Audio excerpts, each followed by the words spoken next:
Selling a home can be a very complex and complicated process. There are many issues that could and often do arise. So here in this video, we are going to discuss the 10 most expensive mistakes that sellers make. And if you are able to avoid them, you can save tens, if not hundreds of thousands of dollars when selling your home. I'm Shemeika Fox, your Santa Cruz real estate expert, and I've successfully been selling properties in the Santa Cruz area for over 20 years. Please feel free to reach out to me if you have any questions, and please hit that like and subscribe button if you find value in this video. We are going to dive right in. Mistake number one that sellers make when selling their home that could cost them tens, if not hundreds of thousands of dollars, is overpricing their home. Why is this important? Because if your home sits on the market for too long, and it will if you have overpriced your property, a buyer is going to expect to get a significant discount. Right now in the Santa Cruz area, our average days on market is running at about 40 days on the market. So if buyers see a home sitting on the market for say 100 days or even 60 days or more, they are going to expect to get a discount on the sales price. If you price your property appropriately, you should have a strategy in place that if you don't get an offer within the first 2 weeks, you evaluate the list price. And if you don't get an offer within the first 30 days, then it is definitely time to reduce that list price. So that's mistake number one that sellers make, is that they overprice their property thinking that they are going to want to negotiate, but actually just price your property effectively and you will attract the right buyer or potentially multiple buyers. Mistake number two that is an expensive mistake that sellers make when selling their home is they neglect repairs. Now, if you have things like burnt out light bulbs, or your heating system doesn't work, or the infrastructure of your home has just not been managed and maintained, a buyer is not going to want to pay a premium for your property. But if you are able to fix the little things, then you will be able to save more money and earn more money on the sale of your property. So make sure that your lights are working. Make sure that your heating and air system is working. Make sure that there are no leaks. Leaks are a big deal and they are hopefully generally easy to fix. Make sure that your home is maintained and shows in the best light, because if there are issues, a buyer is going to expect a discount to deal with those issues. Mistake number three that home sellers make that could be expensive is they neglect to give a beautiful curb appeal. Remember, we get one chance to make a first impression. So when those buyers drive up to your property, please make sure they feel like they have driven up to the most beautiful property that they've ever seen. They're excited to go inside and explore. They love what they see from the street. The curb appeal is glamorous and gorgeous. I'm not saying that you should spend hundreds and thousands of dollars on hiring landscape architects to redo everything and add hardscape, etc. I'm saying make sure that everything is clean looking, that the path is available to walk up to the front door. Maybe plant some fresh flowers or plants that look beautiful and that showcase your property exceptionally well. You only get one chance to make a first impression, and buyers will be excited to go inside if they feel like the curb appeal is gorgeous.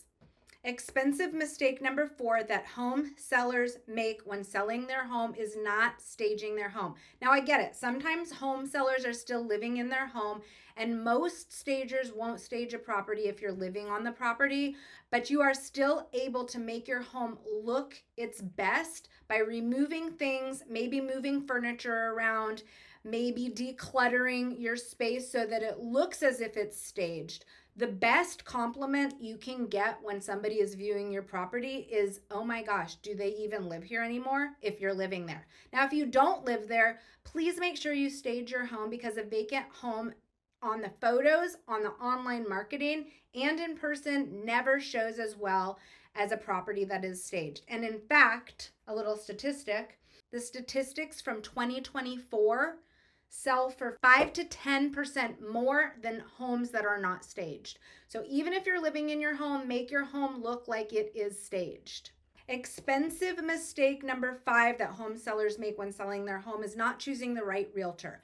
I have seen this a lot lately, that a seller will hire a realtor because it's their friend or a family member and they live out of the area. I've even seen in Santa Cruz some listing agents that are down in LA and they've never been to the property. So they can't show the property. They don't know what it looks like. They can't prepare it for sale. Their network of people isn't here in the area. So make sure when you are selling your home that you hire the right realtor. Maybe if you want to honor the fact that your sister or your best friend is a realtor down in LA, you can ask them to go through the interviewing process with you. They will be able to provide a referral to you for a local realtor in your area who is the expert in the area. That's somebody who knows about the local ordinances, point of sale ordinances, that knows about the neighborhoods, the highlights, the things that are actually important features that will help sell your home.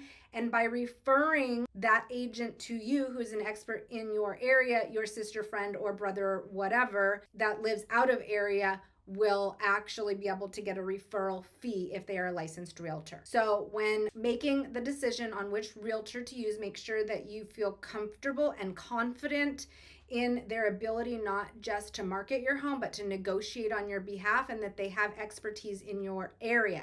If you're considering for sale by owner, something to think about, and I do have a video I will link up here on how to sell your home without a realtor. But if you are considering selling your home without a realtor, do know that the statistics from 2024 that came out by the National Association of Realtors showed that while you're saving the traditional 2.5%, 3% to 6%, depending on who's paying buyer side, seller side compensation, that for sale by owners generally sell, or the statistics from 2024 sell for 20 to 26% less than if you were to hire an agent. So that 3 to 6% compensation to the agent just went out the window because you sold it for 20 to 26% less than if you had a local expert in your corner.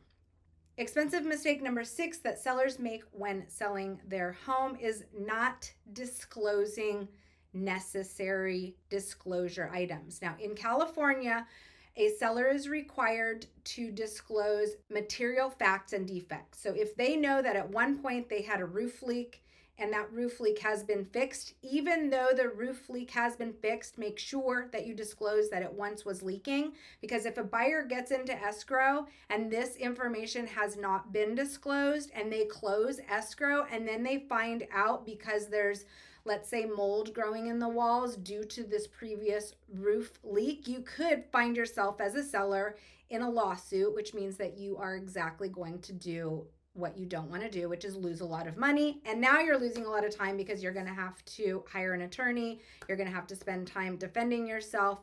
So expensive mistake number 6 to avoid, make sure you disclose all known material facts and defects that could affect the value of your property. You can never over disclose. Make sure all information is provided to your buyer. Mistake number 7, expensive mistake number 7 when selling your property is not allowing showings because it's inconvenient or you don't want to be bothered, or maybe you're working from home and that time doesn't work for you. It is so inconvenient to sell your home. So you need to be mentally, emotionally, and physically prepared that this is an inconvenient time in your life. But if you make yourself and your home available for all showing requests to qualified buyers, hopefully your agent is qualifying or pre-qualifying the buyers before they view the property, then you will actually end up saving time and you will be saving money because you're going to sell your home faster. So you're going to be inconvenienced for a shorter period of time and you're going to sell your home for more. If I'm calling you as your realtor and I'm saying, hey, can I show your home on Friday night at 5:30? And you're like, that's cocktail hour.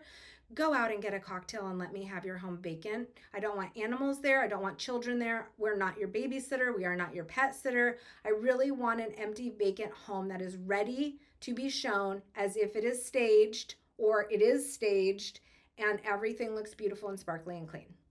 Mistake number 8, and this is actually even worse than not allowing me to show your property because it is inconvenient, but mistake number 8, expensive mistake number 8, that sellers make is being home during a showing or insisting on being there because you might have information that you want to share with a buyer. First of all, a buyer feels uncomfortable if you are there while they're looking at your home. They want the home to be empty. They want to be able to look around. They want to be able to feel the vibe. They want to be able to open closets and see if the space is right for them. But the other reason, and this has actually happened sometimes, and it's not intentional, but sometimes the seller will say something in a negotiation with a buyer in passing and they think it's innocent, like, and this has happened to me before, I would consider an offer less than the list price. In fact, our bottom line is, fill in the blank, I don't care what it is, but I have seen one of my sellers have a very casual conversation at the front gate before the buyers came in, and they said, we would consider an offer for $50,000 less than the list price. Do you know what? They ended up writing an offer, and guess what? It was $50,000 less than the list price. If you hire a professional, let them do the negotiation for you. Just don't meet the buyer. It will save you a lot of money and a lot of headaches. Mistake number 9 to avoid when selling your home, if you want to make the most money, is taking it personally. You might get an offer and the terms or the price don't resonate with what you want. Do not let your emotions get involved. If you get an offer or multiple offers, make sure that if the terms are not what you want, you counter the terms, you counter the price. If you have multiple offers, then you generate offers for everybody who has submitted an offer, even if that means a verbal offer versus writing it. Make sure everybody gets a fair chance, because you never know which buyer is going to rise to the top and be able to make the terms. But if you get emotional, and I've seen this a lot because homes are emotional, I get it. Like, I brought my baby home to this house. I've hosted weddings for best friends in my backyard. My home is a very emotional place for me, as I know it is for you. But if you get emotional during the negotiation, it's going to be an epic fail. I have seen sellers say, I want to counter them higher than the list price because I don't think that they're the right buyers for the property, because they don't understand how sentimental the property is for me. Or I've seen sellers say, I want to counter these terms out because I actually need to be able to have 6 months to move out, or whatever. I don't really know what your situation is. So try and remove the emotion from the negotiation. If you are able to make a business decision, which is what this is, even though it is emotional, and have your real estate agent guide you through the process, you will be more successful and will in turn sell your home faster and for more money. So number 9 mistake of getting too emotional with the negotiations. And the number 10 expensive mistake sellers make is they avoid or ignore market trends. If you hire a professional agent, they should go over what the market is doing. How many days on market is the average days on market? What are homes in your neighborhood currently selling for?